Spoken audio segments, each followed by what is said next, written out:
Hiya, Mike here, to talk about the first chapter, the day I discovered that obesity is exclusively man-made. Exclusively man-made.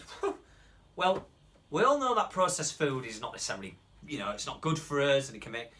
But while you're busy counting calories and looking at fat content, none of it matters.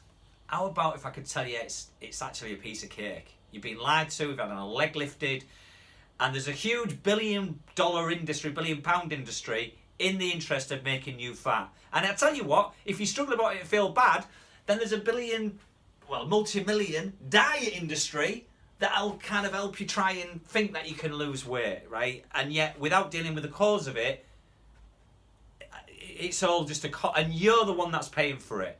Well, there's a different way. There's a different way. Through a bit of my motivation and keen and drive and sadness, personal sadness, I'm claiming discovered the cause of obesity. And through this book called Carbs and Cows. My son is a type 1 diabetic. And through that information and through going to the hospital, my local hospital actually, the fantastic whole NHS, discovered extremely something powerful. That the same thing that raises blood sugar in diabetics is the same thing that's causing weight gain.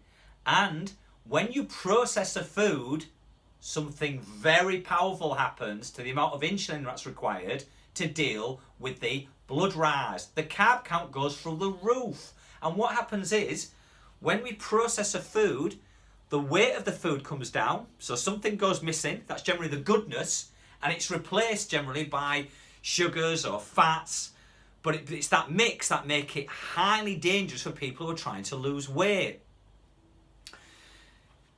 So I'm actually claiming now that obesity is a completely unnatural state, really, and it's a natural reaction to a completely unnatural environment. And in fact, I'm going to go further to say this. Obesity is exclusively man-made because you cannot get fat in nature. You can't do it.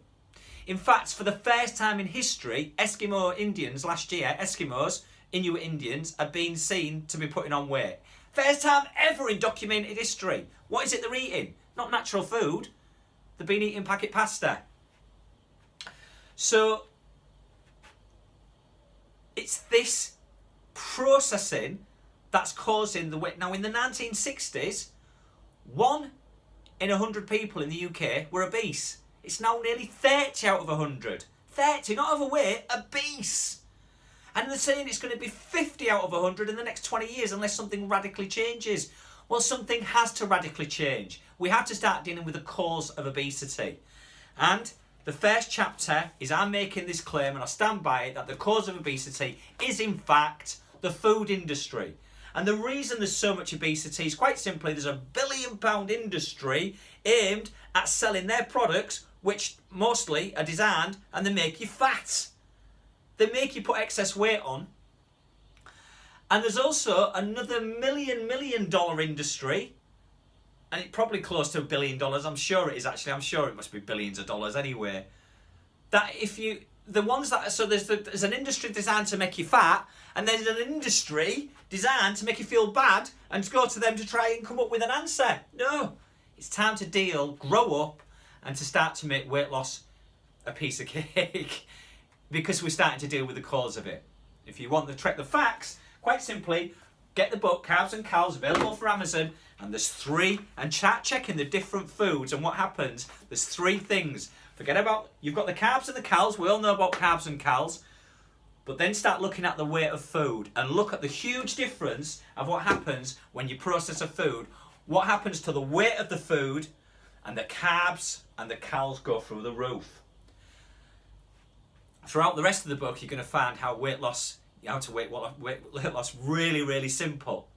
So, first chapter is this, and the next chapter is just how big is the problem of obesity.